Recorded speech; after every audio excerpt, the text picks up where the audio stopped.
Hollow Knight is the Dark Souls of Metroidvanias. Neo is the Dark Souls of samurai games.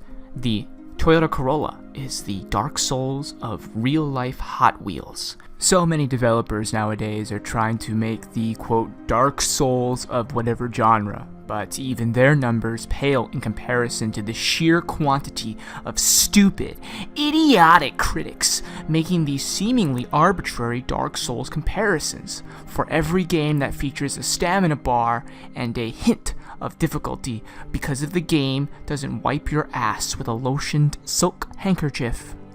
It's a Souls game. So Hollow Knight is basically Dark Souls.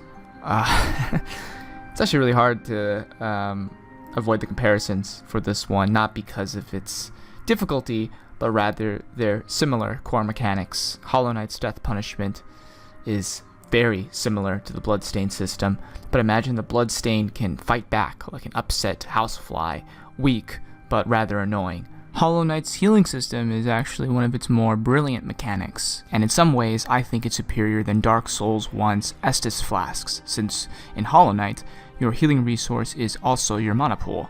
This means you have to regularly decide whether a strong, offensive magic projectile is worth the potential health regen, again, assuming you can even find the opportunity to channel a heal during a boss fight. Finally, in my last comparison to Dark Souls, Hollow Knight's story shares many similarities to Dark Souls 1, in that they both have this borderline nonsensical narrative about a plague, deities, and a fallen kingdom that I do not think can be deciphered unless you dedicate an entire goddamn afternoon to the wiki. I mean, there's probably some people who maybe understood who the fuck the final boss was without any assistance. And you know what? Good for them and their photographic memory and perfect SAT reading scores. I personally look forward to the day when these geniuses cure cancer, as well as my confused, irrational feelings toward oiled men. Look, honestly, you shouldn't play Hollow Knight for its story. There are much better stories out there.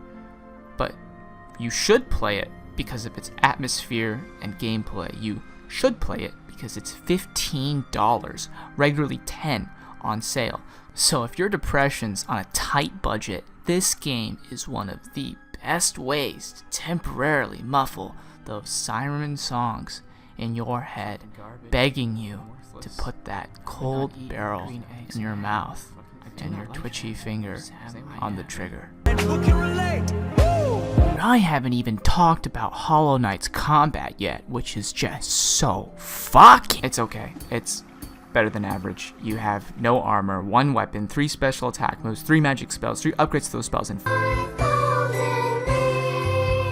However, most people are only going to use like 1 or 2 of the spells because the dive attack is shit. So, ignoring the charm system, which I'll get to later, there isn't a whole lot of replayability in how you can approach a fight, and as mentioned before, this game is hard. Almost as hard as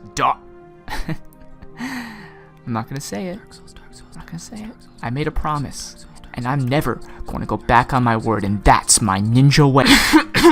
Anyhow, because there's basically no gear variety besides the charms, few loadouts will magically make a boss fight trivial.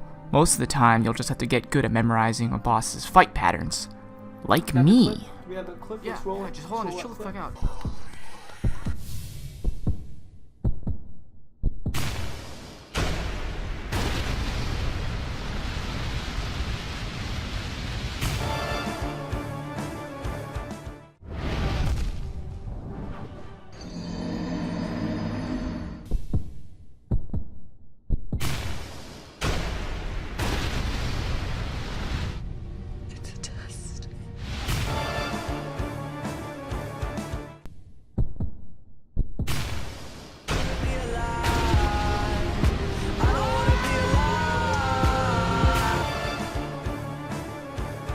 So, let's talk about charms.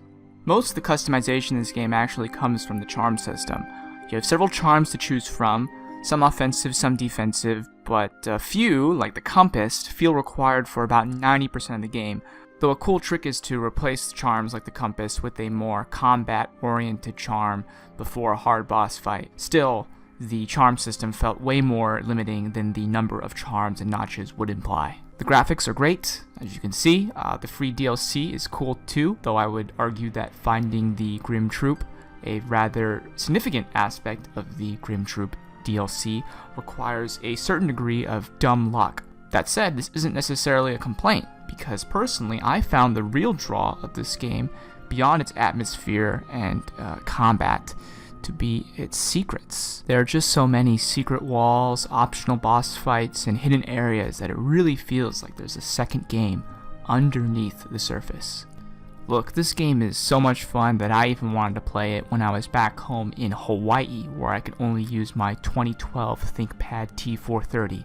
And if you've ever owned a ThinkPad or seen someone with a ThinkPad and tried to play games on it, you know that these things are just fucking titans. I mean, NASA's goddamn space shuttles are probably run on 4.5 ThinkPads. TLDR, if the two back-to-back illusionary walls that blocked off 2 entire areas in a faction in Dark Souls 1 made you ejaculate in a way that massaging a chicken breast at Costco never could, then you will definitely like Hollow Knight. This game is an easy A- out of Z from me. Alright, gamers and gamettes, I hope you enjoyed your time here as much as I did. I'll probably be making more reviews later, so if you were a fan of certain parts of this video or not such a fan, leave a comment. Like, dislike, subscribe, report the channel, it doesn't matter, go wild. Otherwise, this is Morning Woody, your neighborhood teacher and sex offender, signing off.